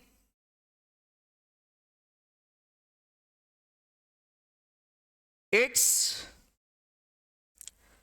अल्टीमेट और इमीडिएट पेरेंट। मतलब देखो, पहली चीज, आपकी जो, आप जिसके पेरेंट हो तो आपका भी एक कोई पेरेंट होगा और वो आपको ऑब्जेक्ट ना करे। दूसरा, उसकी जो सिक्योरिटीज हैं वो लिस्टेड नहीं हो, neither in India nor outside India, या इन दी प्रोसेस ऑफ लिस्टिंग ना हो। ठीक है। तीसरा, जो एचडी लिमिटेड है वही तो हुआ ये अल्टीमेट और immediate parent, is preparing consolidated financial statements in accordance with relevant applicable accounting standard and filing it with ROC।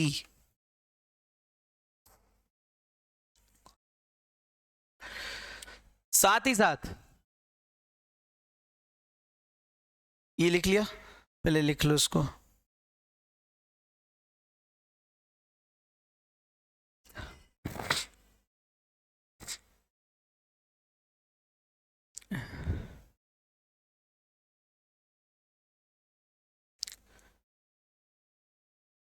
ये वाली कंडीशन में देखो क्या लिखा है, अल्टीमेट होल्डिंग कौन है सर? अपने एग्जांपल में एचडी लिमिटेड अल्टीमेट होल्डिंग है।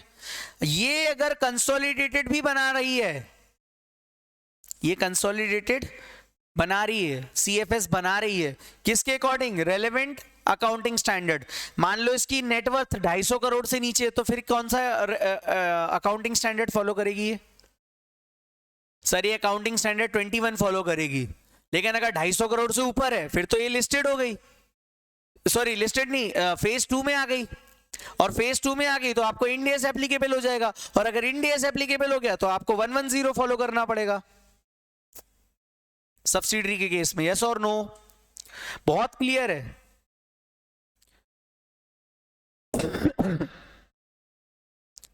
कौन सा बेटा?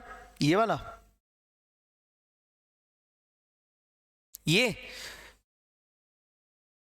Condition B is referring to parent HD और हर्ष? एचडी बेटा, HD. Security of the parent are neither listed nor in the process of listing.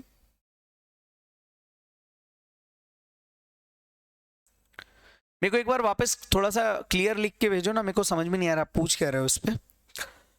दूसरा, अल्टीमेट होल्डिंग जो है एचडी, वो मान लो कहीं पे लिस्ट कंसोलिडेटेड फाइनेंशियल स्टेटमेंट्स बना रही है, तो पहली चीज क्या, जल्दी पहली चीज क्या पढ़ी अपन ने? एस पर एस नहीं, ओनर्स को ऑब्जेक्शन नहीं होना चाहिए। दूसरा, सिक्योरिटीज लिस्टेड नहीं हो। तीसरा, अल्टीमेट जो पेरेंट है उसको, वो जो कंसोलिडेटेड फाइनेंशियल स्टेटमेंट बना रही है वो रेलेवेंट और रिलायबल इंड एस को फॉलो करके बना रही है, और आरओसी के साथ फाइल भी कर रही है। बिकॉज आपको एनुअल रिटर्न याद है, आपको एनुअल रिटर्न फाइल करना पड़ता है, साथ साथ में फाइनेंशियल्स भी लगते हैं उसके। फिर अभी आप करके ही आ रहे होगे कुछ दिन पहले, जिसमें आपको बिल्कुल भी नहीं बुलाया गया होगा। एंड लास्ट, अच्छा एक बात बताओ, ये चारों कंडीशन एक साथ फुलफिल होनी चाहिए, इनमें से कोई एक? सारी एक साथ। और अगर सारी एक साथ नहीं हुई तो फिर तो आपको कंसोलिडेशन बनाना पड़ेगा। वेरी गुड हर्ष। शबनम मुझे एक बार वापस से क्लियर, आपको ये डाउट क्लियर हुआ या जो मैं समझ रहा था, या फिर आपका कुछ और डाउट है? तब तक मैं लास्ट डी पॉइंट लिख दे रहा हूं। Parent is investment entity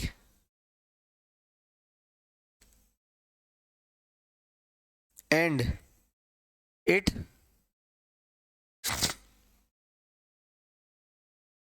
accounts for investments, एक minute, investment in subsidiary under FVTPL।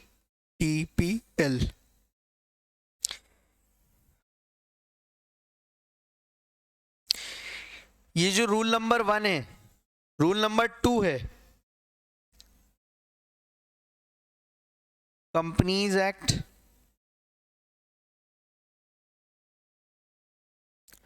Companies act ने दिया है। तो ये जो 3 रूल्स हैं ये एंड है, और ये चौथा इंड एस ने दिया है। मतलब ये कंपनीज एक्ट में दिया है क्या, चौथा वाला? तो ये अलग से दिया है, कंसोलिडेशन में इंड एस ने दिया है।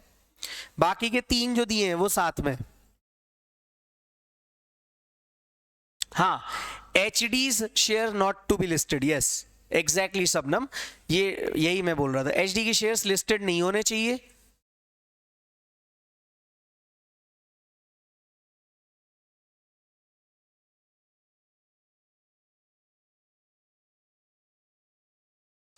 चारों कंडीशन क्लियर है? चौथी की पढ़ी ही नहीं है अपन ने। Sir parent is investment entity, parent क्या कर रहा है, इन्वेस्टमेंट एंटिटी है, और इन्वेस्टमेंट एंटिटी जो होता है ना उसका फोकस होता है, सुनो, इन्वेस्टमेंट एंटिटी कौन होते हैं? अरे जो मार्केट में इन्वेस्ट कर रहे हैं और तुरंत रिटर्न ले रहे हैं, जिनका काम है शेयर मार्केट में दिमाग लगाना, म्यूचुअल फंड्स में दिमाग लगाना। Investment entity investment banking service है, उनका रोज का बिजनेस ही यही है, इन्वेस्ट करना। मुझे बताओ, जिसका रोज का बिजनेस ही यही है तो क्या उसके लिए ये इन्वेस्टमेंट इन सब्सिडरी होगा? इन्वेस्टमेंट इन सब्सिडरी होता है फेयर वैल्यू के हिसाब से, और फेयर वैल्यू कौन सी? Based on the market scenario, right? लेकिन अगर इन्वेस्टमेंट एंटिटी है सामने वाली, जिसका रोजाना का बिजनेस ही यही इन्वेस्टमेंट करना, खरीदना बेचना, खरीदना बेचना, खरीदना बेचना, तो वो फाइनेंशियल इंस्ट्रूमेंट्स को फॉलो कर रही होगी और FVTPL के अकॉर्डिंग उसकी अकाउंटिंग कर रही होगी। तो फिर उसको FVTPL मतलब फेयर वैल्यू थ्रू प्रॉफिट और लॉस, गॉट इट? और अगर फेयर वैल्यू थ्रू प्रॉफिट और लॉस हो रहा है, ध्यान से सुनना, पहली बात ये कब होगा? जब सामने वाली कंपनी कौन है? इन्वेस्टमेंट कंपनी है। Investment company accounts for investment in subsidiary under FVTPL। क्यों? क्योंकि उसका रोजाना का धंधा क्या है? खरीदना और बेचना। और जब वो खरीदना और बेचने का बिजनेस है तो वो मुझे बताओ कंसोलिडेशन के अंदर आएगा ही नहीं। क्यों? क्योंकि वो फाइनेंशियल इंस्ट्रूमेंट में चला जाएगा, उसके ऊपर इंड AS 109 लगेगा। सर बट इंड AS 109 कैसे लग जाएगा उस पे? आपने तो बोला कंट्रोल आ रहा है। बेटा कंट्रोल साल में कितने बार आएगा? 1 बार, 2 बार, लाइफ टाइम में 1-2 बार आएगा। यस और नो? स्टेप एक्विजिशन भी हुआ कि पहले 20% खरीदा, फिर 30% खरीदा, फिर 10% और खरीदा, तब कंट्रोल आएगा। लेकिन क्या ये डेली में जो ये लोग कर रहे हैं वो वाला तो कहां पे आ जाएगा? 109। 109 समझते हो? Financial instruments. फाइनेंशियल इंस्ट्रूमेंट्स की जो अकाउंटिंग दी हुई है वो इंड AS 109 में दी हुई है, और वहां बोला गया है कि ऐसी कंपनीज को अकाउंटिंग कैसे करना है? करना है फेयर वैल्यू थ्रू प्रॉफिट और लॉस। कंसोलिडेशन बनाना है, कंसोलिडेशन बनाना है, लेकिन किसी एक को बनाना है पूरी चेन में। तो यहां भी बोल रहे हैं पूरी चेन में किसी एक को बनाना है। अब मुझे बताओ, कंपनीज एक्ट और इंड AS के चारों रूल सब मिला के टोटल, ये आपको क्लियर है कि नहीं? इसमें कोई डाउट? प्लीज। हमने पिछले लास्ट के 80-85 मिनट्स इसमें इन्वेस्ट किए हैं, पूरा एक बेस बना लिया है चैप्टर का, और इस चैप्टर का पूरा ये बेस है, ये ध्यान रखना। क्यों? क्योंकि ये थ्योरी में आ जाएगा। थ्योरी में मतलब एमसीक्यू में आएगा, मल्टीपल चॉइस क्वेश्चंस में आएगा। शाइनी को क्लियर है, विष्णु को क्लियर है, हर्षवर्धन, शाहरुख को भी क्लियर है, अंकेश को क्लियर है कि नहीं, सारिका को क्लियर है कि नहीं, शबनम को क्लियर है, ओके। और पीयूष आप भी बता दीजिएगा। अरुण हमारे सामने लाइव बैठे हुए, फेस टू फेस बैठे हुए हैं। अरुण आपको क्लियर है कि नहीं? संस्कार तो बैठा है, नहीं बैठा एक ही बात है।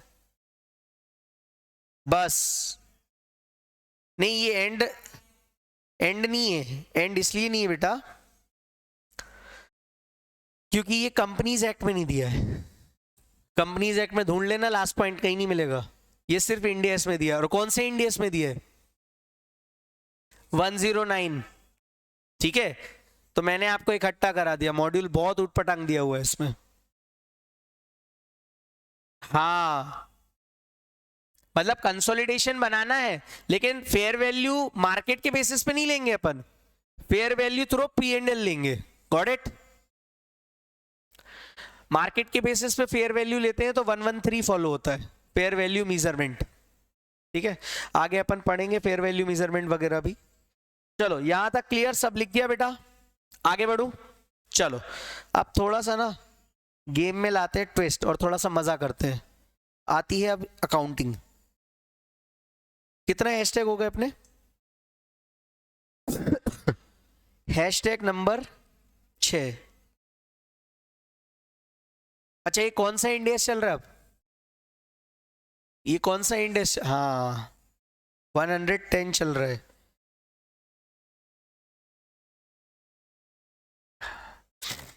क्वेश्चन नोट करते हैं।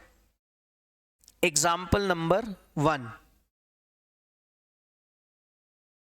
कंसोलिडेटेड फाइनेंशियल स्टेटमेंट की बैलेंस शीट अपन बनाएंगे और उसमें भी अपन basic principles of CBS. CBS क्या होता है? Consolidated balance sheet. ठीक है, मैं सीबीएस बोलूंगा थोड़ा शॉर्ट में, मेरे को लिखने में दिक्कत है। मान लो एक कंपनी है, उसकी बैलेंस शीट दी है। ठीक है, balance sheet of HD limited on 2023।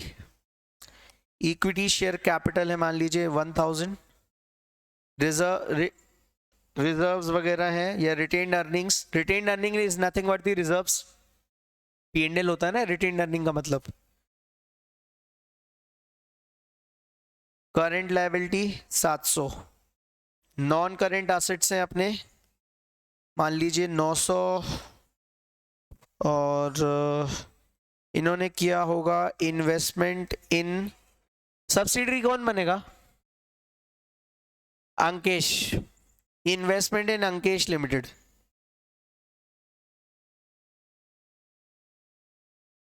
Investment in equity shares of Ankesh limited on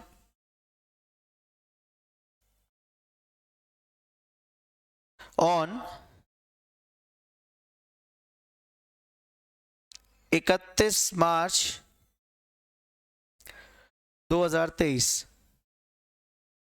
700। ठीक है, करंट एसेट्स मान लो अपने को दिए हैं, कितनी हो रही बैलेंस शीट का टोटल? 1000 प्लस 500 25, 700 1500 2200 और 900 1600, कितना बच रहा है? 600। ठीक है, ये होगी बैलेंस शीट। ठीक है, और ये है बैलेंस शीट बगल में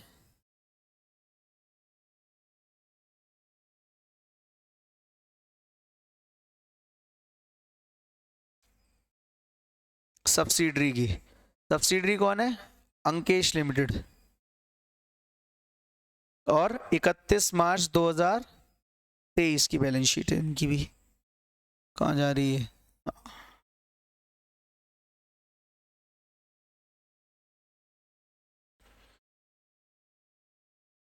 इसमें इक्विटी शेयर कैपिटल होगी 600, रिटेन्ड अर्निंग ले लो 100, कंपनी सॉरी करंट लायबिलिटी होगी कंपनी की 500, नॉन करंट एसेट्स होंगे इसमें मान लो 700, करंट एसेट्स हो जाते हैं मान लो इसमें 500, हो गया नहीं बराबर 1200, 1200, ये 1200 लिखा है बेटा।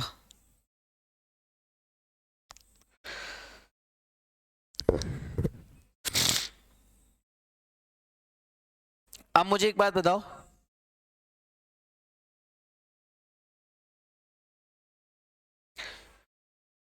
और एक लाइन यहां पे लिख देते हैं अपन,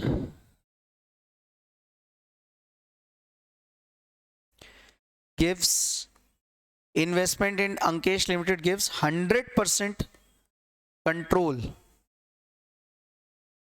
over all assets and liabilities of Ankesh Limited.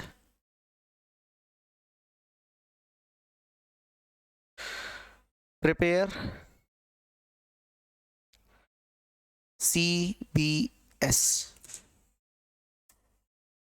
चलिए ये कैप्सूल अपन मतलब ये जो अपन एग्जाम्पल लिख रहे हैं ना, ये एग्जाम्पल आज सॉल्व करेंगे और कल फिर इसके बाद आगे कहानी को थोड़ा सा आगे बढ़ाएंगे। क्लियर है? क्वेश्चन लिख गया?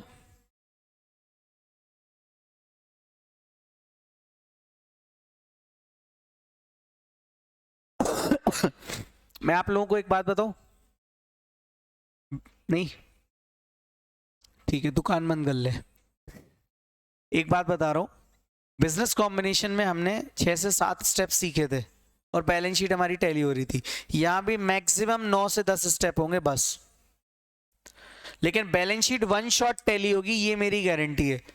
बस आपको एक चीज का ख्याल रखना है, पहला डबल इफेक्ट, और साथ साथ उस इफेक्ट में जितना अमाउंट जा रहा है उस अमाउंट को गलत मत लिख देना। फॉर एग्जांपल 1000 लिखना था, अपन जल्दबाजी में 10,000 कर आ गए या 100 लिख के आ गए, तो वो हमारा इफेक्ट गलत चला जाएगा, और इफेक्ट गलत गया तो बैलेंस शीट टैली नहीं होगी।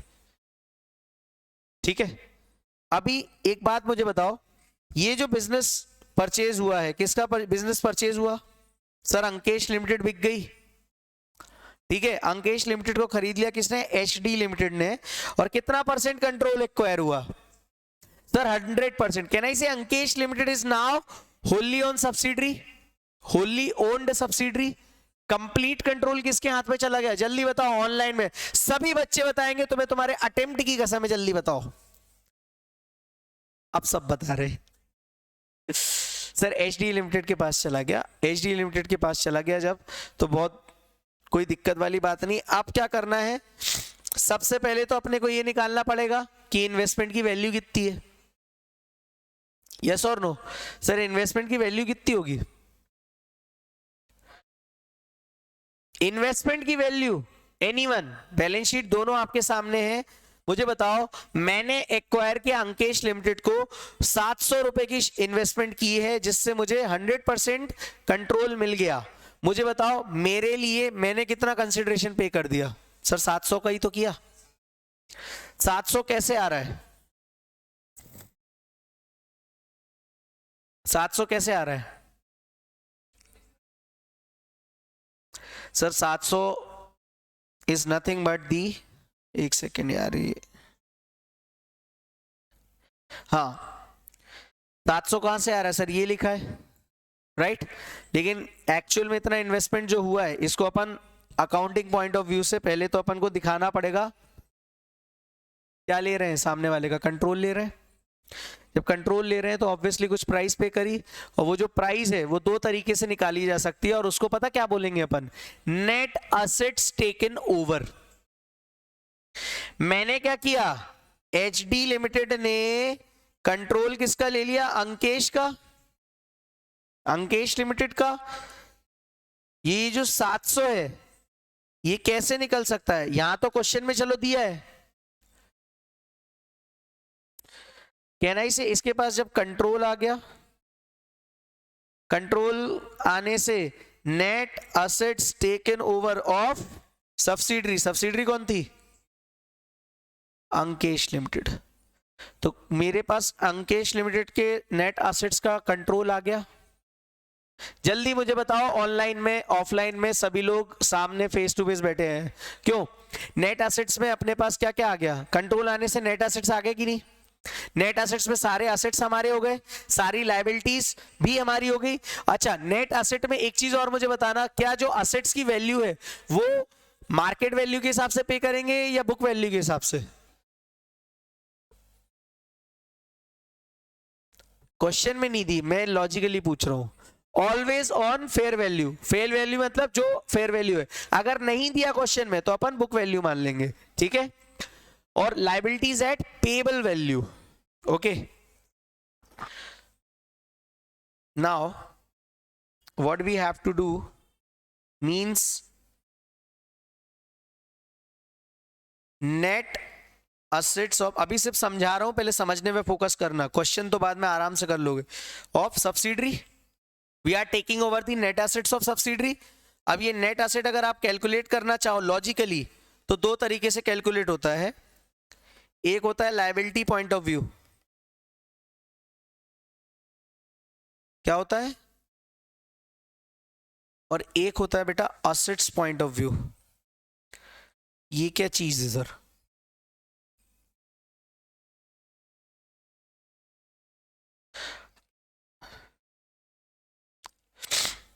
इक्विटी अलग होती है, लायबिलिटी अलग होती है। इंड एस पढ़ रहे हो आप, अकाउंटिंग स्टैंडर्ड नहीं पढ़ रहे हो। लायबिलिटी पॉइंट हमेशा प्रेफर किया जाता है as per ICI and as per the ministry of corporate affairs. Ministry of corporate affairs कौन? माई बाप। हाँ, अब मुझे बताओ, अगर लायबिलिटी पॉइंट ऑफ व्यू से अगर अपन नेट एसेट निकालने जाएं तो net assets of Ankesh, Ankesh कौन है? Subsidiary. As on date of acquisition क्या है? तो 31 मार्च 2023 को मुझे बताओ नेट एसेट बैलेंस शीट कितनी है?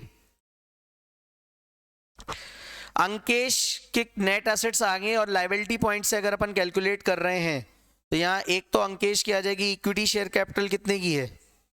600 की, और रिटेन अर्निंग कितने का है? 100 का। टोटल कितना हो गया? यही चीज अगर अपन कहां से निकालेंगे? यही चीज अगर अपन निकालेंगे कैसे? असेट पॉइंट ऑफ व्यू से। तो देखो net assets of subsidiary as on 31/3/23। Asset की बात करें तो देखो यहां पे आ जाएगा नॉन करेंट असेट्स कितना है? 700, करेंट असेट्स 500, लेस कर देंगे अपन करेंट लायबिलिटीज 500, तो भी आंसर क्या आ रहा है? और इसीलिए वो इन्वेस्टमेंट भी, मैंने बहुत सिंपल सा क्वेश्चन पूछा है अभी इसमें थोड़ा सा लेवल बढ़ाऊंगा। इतना क्लियर है? नेट एसेट कैसे निकालोगे आप? सर दो तरीके होते हैं, एक होता है लायबिलिटी पॉइंट ऑफ व्यू, दूसरा क्या होता है? Asset point of view. हमें कौन सा प्रेफर करना है हमेशा? Sir liability point of view. क्यों करना है? मिनिस्ट्री ऑफ कॉर्पोरेट अफेयर्स बोलता है बेटा। और liability point of view follow करने से एग्जैक्ट पता ये इमेज क्लियर हो जाती है कि हमारे पास फंड कितना है जिससे हम पेमेंट कर सकें या सामने वाला हमारी वैल्यू बता सके।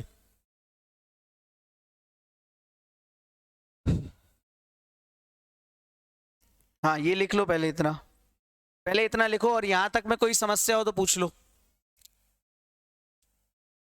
हर्ष, शाहरुख,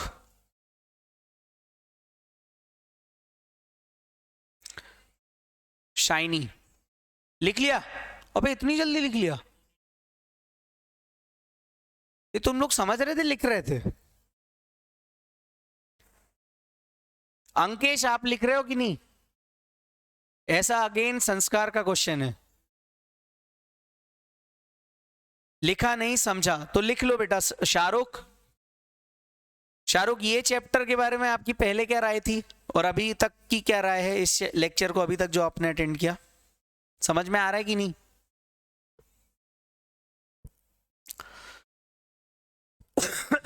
ओके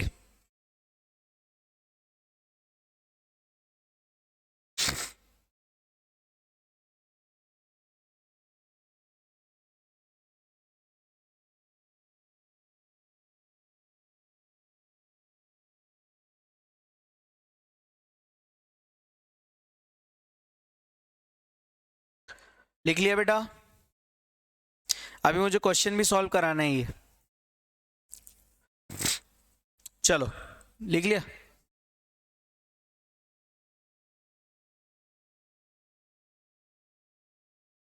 हाँ बेटा, एग्जाम में अपन को लाइबिलिटी पॉइंट ऑफ व्यू ही सोचना है। अभी तो बहुत सिंपल केस लिया है मैंने। अभी धीरे धीरे जब example number 2, question number 1, question number 2 अपन सॉल्व करेंगे ना, तो और अपने को आ जाएगी बात क्लियर। पक्का? चलो अब अपने को सॉल्व कैसे करना है। Since investment in Ankesh limited gives 100% control over net asset of Ankesh. Therefore de-recognize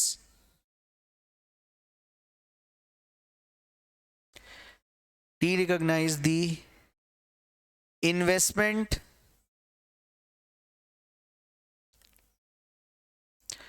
in Ankesh Limited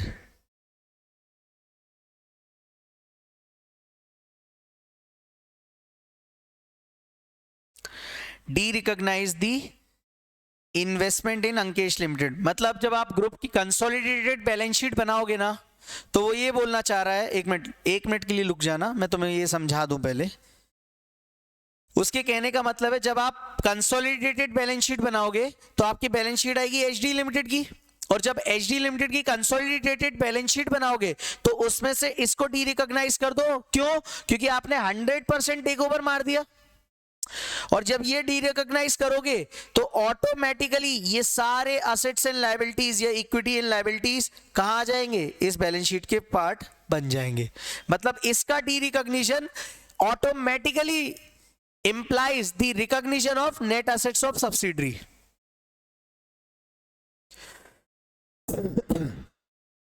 नहीं, अगर 100 से कम हुआ तो जितने परसेंट हुआ उतने परसेंट डी रिकॉग्निशन होगा। हाँ, नहीं बचा हुआ माइनॉरिटी इंटरेस्ट आएगा। और माइनॉरिटी इंटरेस्ट को आप क्या पढ़ते हो इंडियस में? Non controlling interest. Got it? ये बात कितने लोगों को समझ में आई कि अगर इसको हमने डी रिकॉग्नाइज किया तो ये नेट असेट्स हमारे आ जाएंगे यहां पे। 1 को आई, 2 को आई, 3 को आई, 4 को आई। समझ में बात?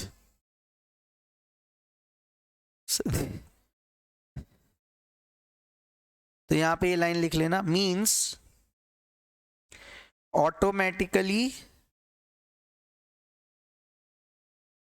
इट इज recognition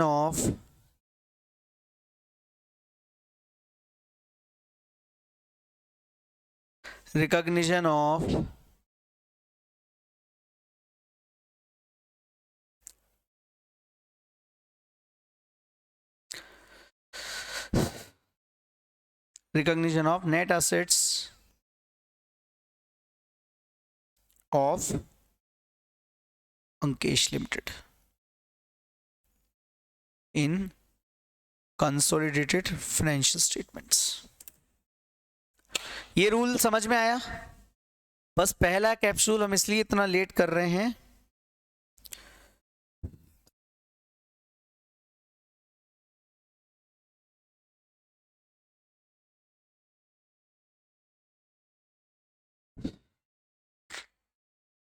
तो जनरल एंट्री क्या पास होगी?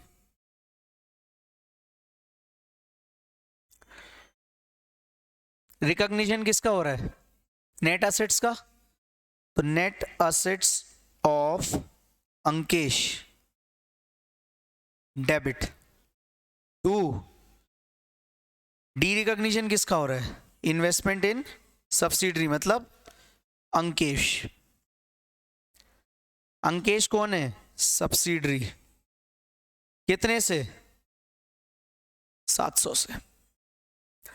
ये एंट्री समझ में आएगी नहीं, ये मैंने जो रामायण लिखाई ना, ये 4 लाइन की, ये सिर्फ इस एंट्री को समझाने के लिए बताया है।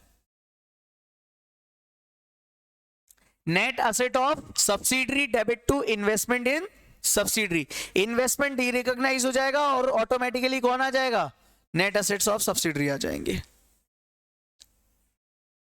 एक और चीज,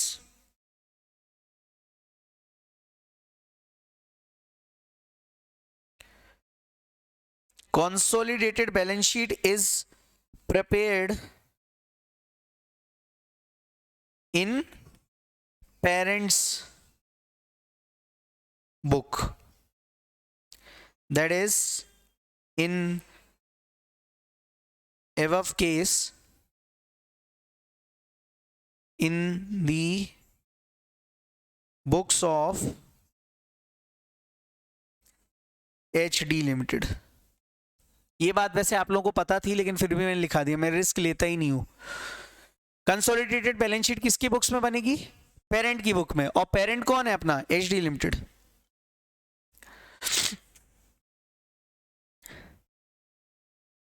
और इसका लॉजिक बताऊं, because it shows those assets and liabilities on which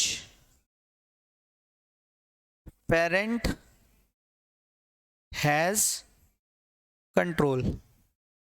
क्यों दिखाते हैं पेरेंट की बुक्स में, क्योंकि यहां पे वो वाले एसेट्स और लायबिलिटीज आते हैं जिस पे कंट्रोल किसका है, पेरेंट का। ये लॉजिक है। तो इसीलिए किसकी बुक्स में एंट्री आएगी, किसकी बुक्स में आएगी, होल्डिंग कंपनी के।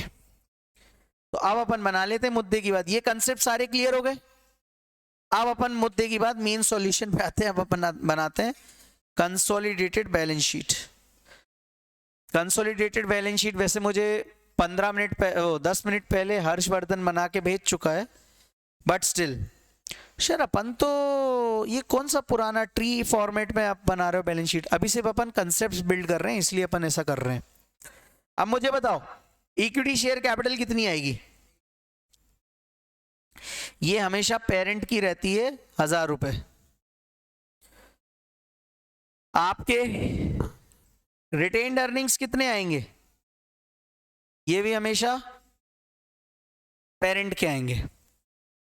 और आपका करंट लायबिलिटी कितने की आएगी, पेरेंट प्लस सब्सिडरी, मतलब कितना हो गया 700 प्लस 500 तो हो जाएगा ये 1200, राइट। और नॉन करेंट एसेट कितना हो जाएगा, पेरेंट प्लस सब्सिडरी, ये उसका 1600। ओके, ऑनलाइन में मेरे को बोला 1600। करंट एसेट्स कितना आ जाएगा, पेरेंट प्लस सब्सिडरी, कितना हो गया 1100। टोटल करो 2700 आ रहा। ये रही आपकी कंसोलिडेटेड बैलेंस शीट। यहां तक कोई समस्या। ये बहुत छोटा सा एग्जांपल था, लेकिन मेरे को आपको मेजरली पता क्या समझाना था। एक तो ये जनरल एंट्री समझानी थी और दूसरा ये समझाना था। ये ऑटोमेटिकली फिर आपको समझ में आ जाएगा। यहां तक में कोई समस्या,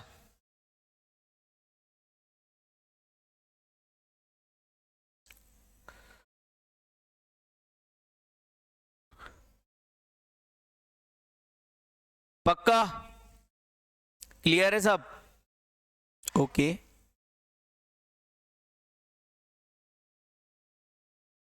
ओके।